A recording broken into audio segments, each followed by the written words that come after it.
So I've had the Samsung Galaxy Tab S7 Plus since the day it came out. This tablet is over a year old now, and it has everything you could possibly ask for in a tablet. It comes with the S Pen. It's got the Snapdragon 865 Plus, 120 Hz refresh rate, and this beautiful AMOLED display. And just for a second, what would you think if I said that it was not the best Android tablet that you could get in the year 2021? Well, that's because it's not, at least not in my opinion. I happen to think that it's this guy, which is actually a phone that opens up to a tablet. Yes, I'm talking about the Samsung Galaxy Z Fold 3. And in this video, I'm going to talk about why I think this is the best tablet of 2021. But before we get into that, I do want to say if this is your first time stopping by the channel, thank you for being here. If you enjoy the video, please hit the like and the subscribe button and the little notification bell if you want updates when new videos come out, because I'm putting videos out every single day. And make sure you watch the video all the way to the end so you can hear all the reasons why I think that the Fold 3 is actually the best tablet of 2021. Now let's check out the Fold 3.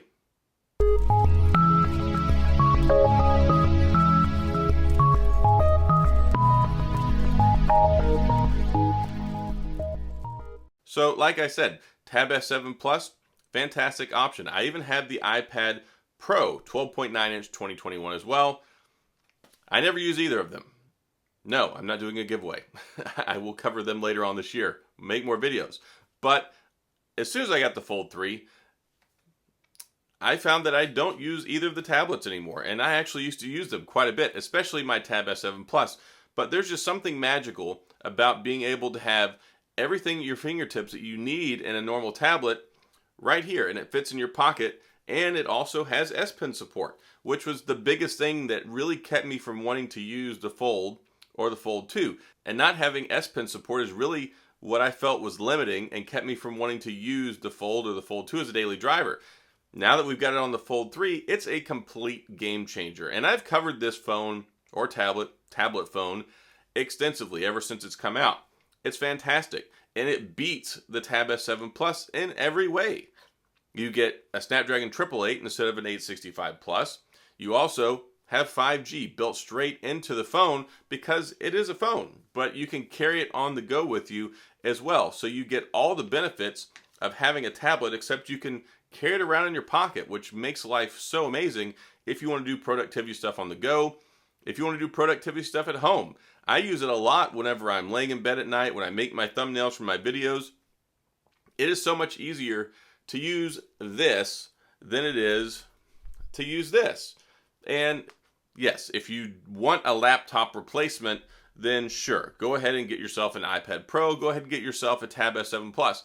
They are great as laptop replacements because you can do a lot that you would normally do with the laptop. You also get the fully functional tablet portion. Also, you get the S Pen support, or if you have an iPad, you get the Apple Pencil. That's cool. You can do all that stuff. But I say tablet because when you look at the Tab S7 Plus, when you look at the iPad, yes, they work as tablets, but they're more a laptop replacement kind of thing. It's really for high-level productivity kind of stuff. You don't have a lot of people that go spend $1,000 to buy an iPad just so they can watch Ted Lasso. Now, not saying that Ted Lasso isn't amazing. It's a great show. You should watch it if you haven't seen it. I'm not being paid by them to say that at all. I just like the show and I think it's good.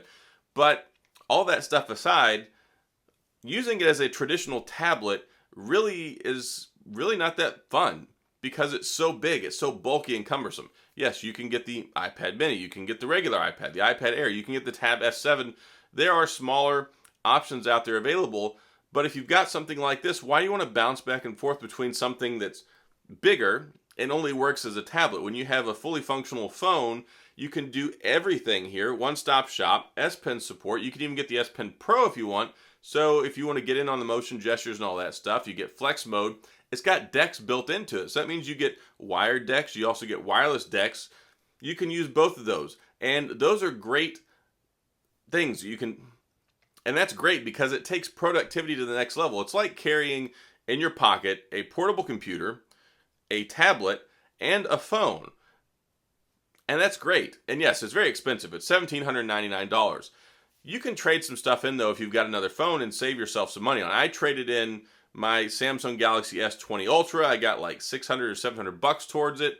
At the end of the day, I ended up paying, I think, right about $1,000 for it. And if you can get one of these at $1,000 and it does all of those things, then it's the perfect one-stop shop. Battery life is okay. It's not the most amazing in the world. I've talked about this in other videos, but it's very capable. It'll get you through the day. You've got other things you can do for battery saving measures. If you find yourself running low on battery until you can get to a charger, it's got quick charge. Top it off whenever you get a chance. I enjoy using this a lot, and it's been really difficult. I didn't see this coming whenever I got it. I thought, okay, I'm going to get this. I really didn't want to get it because I just didn't care for the Fold 2 or the Fold 1 that much, because at the end of the day, I just didn't find myself opening it up to use the screen very much, because it was just, I don't know, it was missing the S Pen, and that completed it. And I've talked about that previously as well. The S Pen completely makes this device, and it's the best possible upgrade that we could have gotten for this phone, because it now is so much more versatile. And if you were looking for the Note to come out and there was no Note 21, we don't know about the future of the Note line, you couldn't ask for anything better than this. You get this huge canvas. It's a gigantic screen, 120 hertz refresh rate, Quad HD plus resolution. It has 12 gigabytes of RAM. That's twice as much as the Tab S7 Plus. The Tab S7 Plus comes with 6 baseline. If you pay more money, you can get 8, but you're still less than this. You get 12 gigs of RAM, and you also can get more than that. If you get the fully maxed out model, you get 16 gigs of RAM and up to 512 gigabytes of storage. Now, I do wish that it had expandable storage. That's probably the biggest limiting factor here. It's kind of frustrating that you have such a powerful and capable productivity, multitasking, tablet in your pocket phone, and you're limited to either 256 or 512. I mean, that's perfectly fine for most people, but I could see there being instances where you would need more than that. You've also got better cameras too. If you look at the cameras that you get on here, you get 2 different sets of selfie cameras. You get the one on the front, which is perfectly handy, it's capable, and then you get the under the screen one on the inside, which is really kind of a novel thing. I'm glad they put it in here. There's a lot of mixed messages people in the tech community put out there, but here's my thing. If you have a perfectly serviceable selfie camera on the front, having the one up here that actually blends in, it's underneath the screen, under the display, that's a great way to push the new technology out there. So yeah, it's only 4 megapixels. It's not the greatest in the world. It's really designed for like Duo and Skype calls. If people do that anymore, Zoom stuff. And it does that handily, perfectly fine. You're not trying to win any daytime television awards with your video quality there. So I like that they did that because it makes it seem more futuristic. It also helps get the technology out there, because we know when new technology comes out, it's expensive. It's not cheap. So they push the envelope a little bit. It's got water resistance, IPX8, and you've got the 120 hertz on the front screen now. So if you want to glance over and use the front screen and not just use the inside screen all the time, you don't have to sacrifice your quality or your experience, because you still get 120 hertz. So everything with it, other than the fact that you can't use the S Pen on the front screen. I don't really get that. I guess they're saving that to give people a reason to buy the Fold 4 when it comes out. But this phone is so complete. Unless they do something revolutionary, I'm probably not going to recommend that anyone go get the Fold 4 unless you don't have one already, because the Fold 3 is such a good phone. And the prices have been plummeting. I've been seeing people sell these in the tech community. They bought them, they tested them, all that good stuff. They decide they don't want them anymore.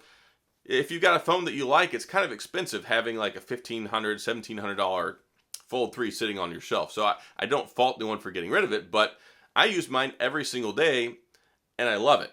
So this has a big giant seal of approval for me, and because of the versatility, because of the power, because of the features, and just the ability to use it anywhere. It's not like, oh, well, here, let me get my tablet out, or you're out on the road, you're out doing something, you're not at home or at the office where you conceivably have this big giant tablet.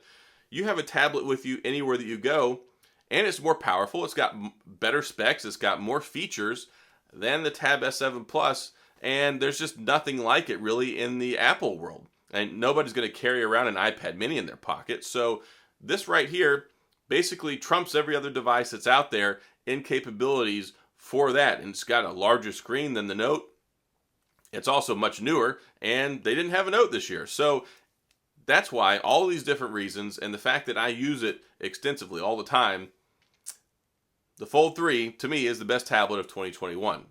which is kind of ironic because it's a phone that's also a tablet. So that's all I have in this video. If you have any questions or comments, please feel free to leave those down in the comment section. I'll get back with you. If you want to talk about it, you got some discussion, if you think I'm completely off base, or you think, yeah, there's kind of something to that. Again, the biggest drawback is the price, but if you get a top-of-the-line best tablet of 2021, and you also get the most powerful Android phone all in one, it kind of makes the sticker shock a little less because you can do everything with one device, and this is really the only phone out in the world you can do everything with one device. So it's so versatile, and it just brings so much to the table. So that's all I've got.